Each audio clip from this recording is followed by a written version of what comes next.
லௌதேத்தூர் இயேசுஸ் கிறிஸ்துஸ். இயேசு கிறிஸ்துவுக்கு புகழ். தமிழ் கூறும் நல்லுலகில் வாழும் அனைத்து அன்புள்ளங்களுக்கும் வத்திக்கான் வானொலியின் வணக்கம். இறைவன் உங்கள் உள்ளத்தையும் இல்லத்தையும் தன் அன்பாலும் அருளாலும் அமைதியாலும் இன்றும் என்றும் நிரப்புவாராக.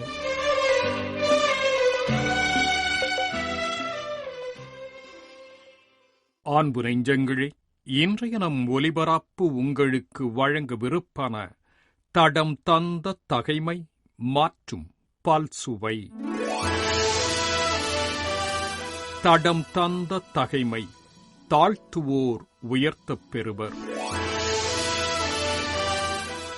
தம்மைத்தாமே உயர்த்துவோர் யாவரும் தாழ்த்தப் பெறுவர், தம்மைத்தாமே தாழ்த்துவோர் உயர்த்தப் பெறுவர் என்றார் இயேசு. நான் இன்னார் என்பதால் எனக்கு முன்னிலையும் முன்னுரிமையும் முதல் இருக்கையும் கொடுக்க வேண்டுமென நடந்து கொள்வது ஒருவித மதிப்பு யாசிப்பு. அது மனநிலை பாதிப்பும் கூட. அந்த மனப்பாங்கு இயேசுவின் சீடத்துவத்திற்கு இடரலானது. தம்மை தாழ்த்துவதிலும் பின் நிறுத்துவதிலும் இறை இயல்பு முன்னிறுத்தப்படுவதோடு அந்த இறைவனே நம்மை முன்னிறுத்துவார் என்ற நற்பார்வைதான் இயேசு கற்றுத் தருகின்றார். அவ்வாறு தாழ்த்திக் கொள்பவரை கோழை எனக் கருதுபவர் இயேசுவை புரியாதவரே. தாழ்ச்சி மகிழ்ச்சியின் அடித்தளம். இறைவா, உம்மைப் போல் மனத்தாழ்மையில் பின்வாங்காத நல் உணர்வை தாரும்.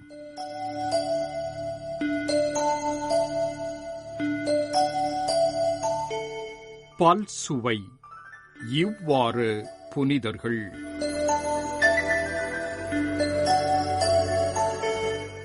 மார்ச் 3 புனிதர் இக்னேசியா வெர்செரி.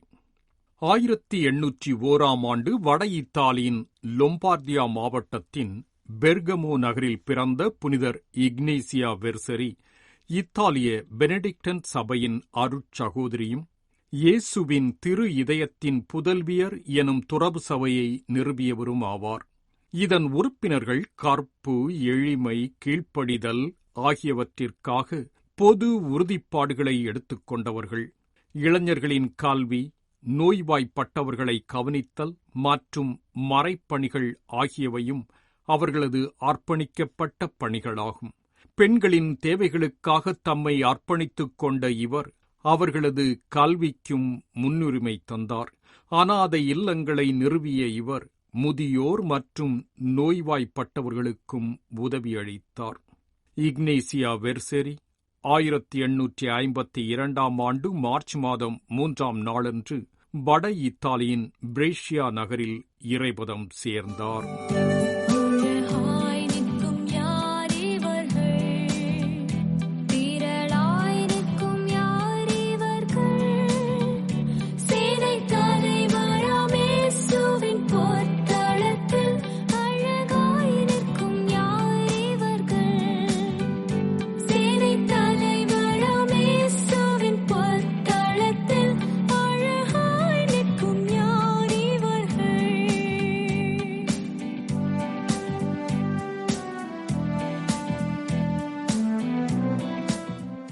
மார்ச் 3 புனிதர் கேத்தரின் ட்ரெக்சல்.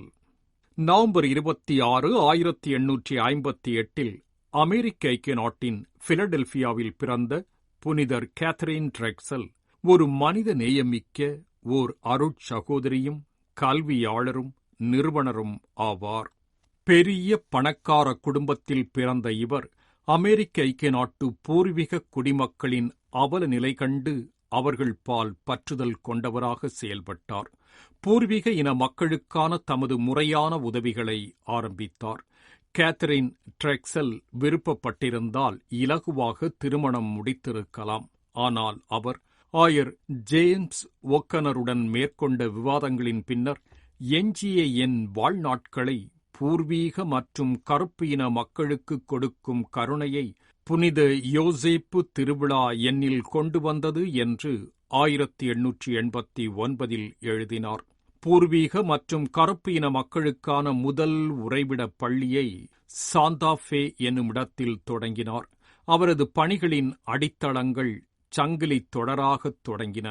அதேவேளை அவர் பணிகளுக்கான எதிர்ப்பும் மேல்மட்ட மக்கள் பலரிடமிருந்து வந்தது. பென்சில்வேனியா நகரிலிருந்த ஒரு பள்ளியை எரிக்கவும் செய்தனர். அனைத்திற்கும் மேலாக அவர் 16 மாநிலங்களில் பூர்வீக மக்களுக்காக 50 பணி மையங்களை தொடங்கினார். நியூ ஆர்லியன்ஸ் மாநிலத்தில் அவர் கட்டி நிறுவிய சேவியர் பல்கலைக்கழகம் அமெரிக்க ஐக்கிய நாடுகளில் உள்ள கருப்பு இன மக்களுக்கான முதல் கத்தோலிக்க பல்கலைக்கழகம் என்பது அன்னை ட்ரெக்சலுக்கு சிகரமாக அமைந்தது. 77 வயதில் அன்னை மாரடைப்பினால் பாதிக்கப்பட்டதால் ஓய்வெடுக்கும்படி வற்புறுத்தப்பட்டார். அமைதியான தீவிர ஜெபங்களில் மூழ்கிப் போனார் அவர். அன்னை ட்ரெக்சல் மார்ச் 3, 1955 தமது 96 4 புனிதர் கசிமீர். 1458 பிறந்த புனிதர் கசிமீர் போலந்து நாட்டின் இளவரசரும் லிதுவேனியா பிரபுவும் ஆவார். இவர் போலந்து அரசருக்கும் ஹங்கேரியின் அரசியான எலிசபெத் ஹெப்ஸ்பர்க்குக்கும் பிறந்தவர். 1471 ஆண்டு இவரது மூத்த சகோதரர் விளாடிஸ்லாஸ் பொஹேமியா அரசராக தேர்வு செய்யப்பட்டார். அவரது மூத்த சகோதரர் 2ஆம் விளாடிஸ்லாஸ் பொஹேமிய நாட்டை ஆள கஸ்மீர், போலந்து மற்றும் லிதுவேனியா நாடுகளின் வெளிப்படையான வாரிசானார். 1481 ஆண்டு பேரரசர் 3ஆம் ஃபிரெடரிக்கின் மகளான குனிகுன்றை இளவரசர் கசிமீருக்கு திருமணம் செய்து வைக்க இவரது தந்தையார் முயன்றார். திருமண வாழ்க்கையையும் பாலியல் உறவுகளையும் வெறுத்து வந்த இளவரசர் கசிமீர் அடிக்கடி நடந்த இதுபோன்ற திருமண ஏற்பாடுகளை நிராகரித்தார். திருமணத்திற்கு பதிலாக கற்பு எனும் வார்த்தைப்பாட்டை எடுத்துக்கொண்டார். தாம் தமது மரணத்தை நெருங்குவதை இவர் உணர்ந்திருந்தார். இவர் வில்னா என்ற ஊரிலிருந்த கல்லூரியில் அமைந்திருந்த பேராலயத்தில் தனது இறுதி நாட்களை கழித்தார். இவர் 1484 மார்ச் 4 இறந்த பிறகு அங்கேதான் அடக்கம் செய்யப்பட்டார். சில ஆண்டுகள் கடந்து இவரின் உடல் வில்னாவில் உள்ள புனித பேதுரு பவுல் பேராலயத்திற்கு மாற்றப்பட்டது. அழகாய் நிற்கும் யார் இவர்கள், திரளாய் நிற்கும் யார் இவர்கள், சேனை தலைவராம் இயேசுவின் போற்றளத்தில் அழகாய் நிற்கும் யார் இவர்கள்.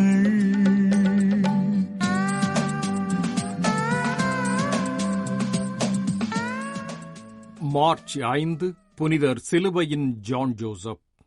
ஆகஸ்ட் 15, 1654 இத்தாலியில் பிறந்த கார்லோ கயத்தானோ கலோசீர்த்தோ எனும் இயற்பெயர் கொண்ட புனிதர் சிலுவையின் ஜான் ஜோசப் ஒரு இத்தாலி நாட்டு அருள்பணியாளர். இவர் பிரான்சிஸ்கன் இளம் துறவிய சபையின் உறுப்பினர். புதுமைகள் செய்வதிலும் எளிய வாழ்க்கையாலும் பிரசித்தி பெற்ற இவர் துறவற புகுநிலையினரின் தலைவராக நியமனம் செய்யப்பட்டார். இவர் தமது பிறப்பிடமான இஸ்கியா தீவின் பாதுகாவலராவார். 1674 ஆண்டு இவர் அருள்பணியாளராக அருள்பொழிவு பெற்றார். இவரது கீழ்ப்படிதலும் தாழ்ச்சியும் இவருக்கு பல பதவிகளை பெற்றுத் தந்தது. துறவுமட தலைவராக இருப்பினும் அவர் சமையலறையில் உதவிகளோ பணிகளோ செய்வதிலும், விறகு கொண்டு வருவதிலும், துறவியரின் தேவைகளுக்கு தண்ணீர் கொண்டு வருவதிலும் தயக்கம் காட்டியதில்லை. மாறாக அனைத்து பணிகளையும் செய்தார். இவர் மார்ச் 5, 1739 ஆண்டு தன் 84 வயதில் இறைபதம் சேர்ந்தார். அழகாய் நிற்கும் யார் இவர்கள், திரளாய் நிற்கும் யார் இவர்கள், சேனை தலைவராம் இயேசுவின் போர்த்தலத்தில் அழகாய் நிற்கும் யார் இவர்கள், அழகாய் நிற்கும் யார் இவர்கள்.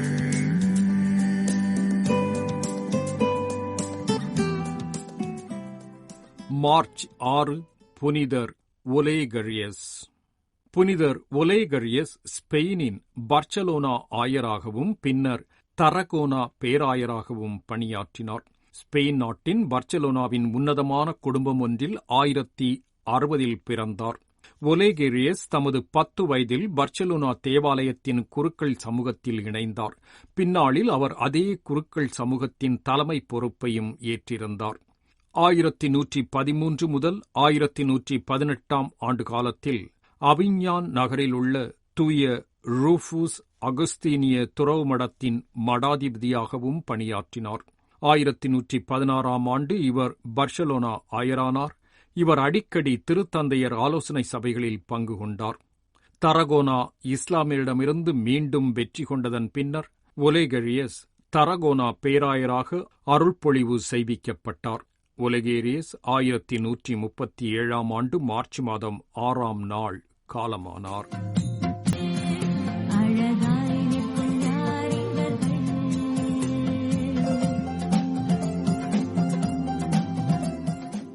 மார்ச் 6 புனிதர் கொலேட்.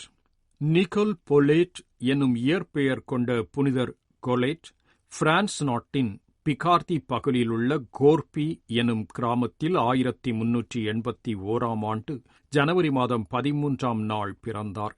இவரது பெற்றோர் முதிர் வயது வரை குழந்தை பாக்கியமின்றி இருந்ததாகவும், பின்னர் அவர்கள் புனிதர் நிக்கோலஸை நோக்கி குழந்தை பேறு வேண்டி ஜெபித்ததால் அவர்களது 60வது வயதில் பிறந்த பெண் குழந்தைக்கு புனிதர் நிக்கோலஸுக்கு நன்றி கூறுவதற்காக நிக்கோல் என பெயரிட்டதாகவும், அவரது பெற்றோர் அவரை அன்புடன் நிக்கோலட் என்று அழைத்ததாகவும், பின்னர் அந்த பெயராலேயே அவர் அறியப்பட்டதாகவும் அவரது சமகால வாழ்க்கை வரலாற்று ஆசிரியர்கள் கூறுகின்றனர். நிக்கோலட்டின் 18 வயதில் அவரது பெற்றோர் இறந்தனர். பின்னர் அவர் பெகுயின்ஸ் எனப்படும் சகோதரிகளின் சபையில் இணைந்தார். 1402 ஆண்டு புனிதர் பிரான்சிஸின் 3ஆம் நிலை சபையில் இணைந்தார். 4 வருட துறவு பணியின் பின்னர் அவர் கண்ட பல்வேறு கனவுகள் மற்றும் திருக்காட்சிகளின் அடிப்படையில் பிரான்சிஸ்கன் 2ஆம் நிலை சபையை சீரமைத்து அதன் முழுமையான எளிமை மற்றும் தாழ்ச்சிக்கே திருப்பித்தர தாம் அழைக்கப்படுவதாக நம்பினார். அதன்படியே செய்தார். 1406 முதல் 1412 ஆண்டு வரையிலான காலகட்டத்தில் அவர் பல்வேறு துறவு மடங்களை நிறுவினார். தமது வாழ்நாள் முழுவதும் அவர் 18 துறவு மடங்களை நிறுவினார். 1447 ஆண்டு மார்ச் 6ஆம் தேதி கென்ட் என்னுமிடத்தில் கொலேட் காலமானார்.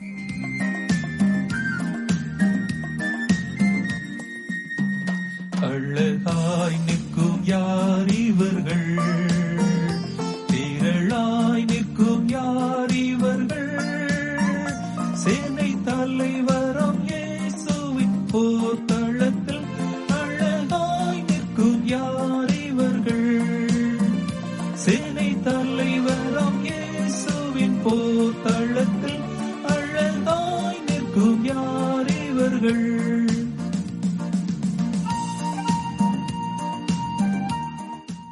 மார்ச் 7 புனிதர் எளிய பவுல். 3ஆம் நூற்றாண்டில் பிறந்த எகிப்தின் புனிதர் எளிய பவுல் ஒரு துறவியும் புனிதர் வனத்து அந்தோனியாரின் சீடரும் ஆவார். புனிதர் எகிப்தின் பவுல் இவரது சமகாலத்தவராவார். புனிதர் எளிய பவுல் ஒரு விவசாயி. தமது அழகிய மனைவி வேறு ஒருவருடன் தகாத உறவில் ஈடுபட்டிருந்ததை அறிந்த இவர் தமது 60 வயதில் குடும்ப வாழ்வை துறந்து துறவியாகும் எண்ணத்தில் வீட்டை விட்டு வெளியே சென்றார். புனிதர் வனத்து அந்தோனியாரை அணுகி தாம் ஒரு துறவியாக விரும்பியதை கூறினார். வனத்து அந்தோனியாரும் 60 வயதான ஒருவர் தீவிர துறவு வாழ்வை பின்பற்றுவது மிகவும் சாத்தியமற்றது என்று பதிலளித்தார். அதற்கு பதிலாக நன்றியுணர்வோடு பயபக்தி உள்ளவராய் இருப்பதன் மூலம் திருப்தி அடையும்படி பவுலை அவர் ஊக்கப்படுத்தினார்.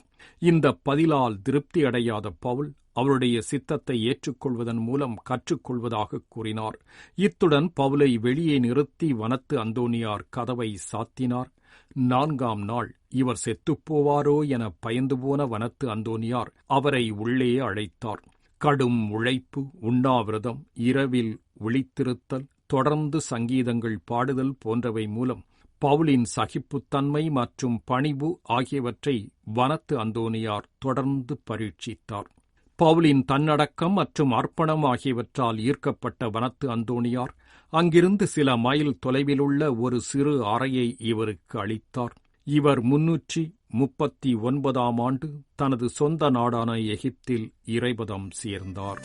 தானிமாயினும் வறுமையினும் லாசரு போன்று நின்றவர்கள் யாசித்தாலும் போஷித்தாலும் விசுவாசத்தை காத்தவர்கள் அழகாய் நிற்கும் யார் இவர்கள். மார்ச் 7 புனிதர்கள் பெர்பெச்சுவா மற்றும் ஃபெலிசிட்டி. 2ஆம் நூற்றாண்டில் பிறந்த புனிதர்களான பெர்பெச்சுவா, ஃபெலிசிட்டி மற்றும் அவர்களின் தோழர்களின் கிறிஸ்தவத்திற்கான மறைசாட்சியம் அல்லது உயிர் தியாகம் சம்பந்தமான இலக்கியங்கள் மிகவும் தொன்மையான பழமை வாய்ந்த படைப்புகளாக மதிக்கப்படுகின்றன. இவ்விலக்கிய படைப்புகள் லத்தீன் மற்றும் கிரேக்க மொழிகளில் உள்ளன. விபியா பெர்பெச்சுவா சுமார் 22 வயதுடைய அழகிய, நன்கு கற்றறிந்த உயர் குடியினைச் சார்ந்த திருமணமான ஒரு கைக்குழந்தையின் இளம் தாயாவார். பெர்பெச்சுவாவின் தாயார் ஒரு கிறிஸ்தவர் ஆவார். ஆனால் அவரது தந்தையோ புறவினத்தார் கடவுளை நம்பியவர். அவரது தந்தை தொடர்ந்து அவரை கிறிஸ்துவ விசுவாசத்தை விட்டுவிடும்படி வலியுறுத்திக் கொண்டே இருந்தார். ஆனால் பெர்பெச்சுவா அதற்கு மறுப்பு தெரிவித்துக் கொண்டே இருந்தார். அடங்கா கோபமுற்ற அவரது தந்தை பெர்பெச்சுவாவை அவரது 22ஆம் வயதில் பிடித்து சிறையில் அடைத்தார். சிறைச்சாலையின் எண்ணற்ற துன்புறுத்தல்களின் பின்னரும் அவரும் அவரின் பணியாளரும் கிறிஸ்துவ விசுவாசத்தினை கைவிட மறுத்துவிட்டனர். பெர்பெச்சுவா, ஃபெலிசித்தா இருவரும் ஆப்பிரிக்காவின் கார்த்தேஜ் நகரில் பேரரசன் செப்டிமியஸ் செவேரஸ் என்பவரது பிறந்தநாள் விழா கொண்டாட்டங்களின் போது 203ஆம் ஆண்டு இராணுவ விளையாட்டு மைதானத்தில் தலை துண்டிக்கப்பட்டு மறை சாட்சிகளாக கொல்லப்பட்டனர். இவர்களுடன் கொல்லப்பட்ட அடிமைகளான 3 மிருகங்களுக்கு இரையாக்கப்பட்டனர். இவர்களின் மரணத்தின் சில நாட்களுக்கு முன்னர்தான் ஃபெலிசித்தா ஒரு பெண் குழந்தைக்கு தாயானார். அன்பே என் அன்பே, என்னை காக்கும் அன்பே, அன்பே என் அன்பே, என்னை காக்கும் அன்பே, என்னென்பேன் உன் அன்பையே.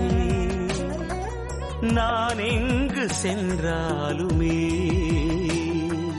என்னை தோளில் சுமந்து தினந்தோறும் நடந்து, என்னை தோளில் சுமந்து தினந்தோறும் நடந்து துணையாகும் அன்பல்லவா.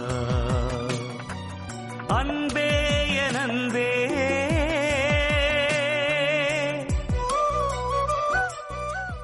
ஆண்புள்ளங்களே, இன்றைய பல்சுவையில் இவ்வார புனிதர்கள் என்ற நிகழ்ச்சியை உங்களுக்கு வழங்கியது வத்திக்கான் வானொலி. உங்கள் செவிமடுத்தலுக்கு நன்றி கூறி விடைபெறுகின்றோம். வணக்கம்.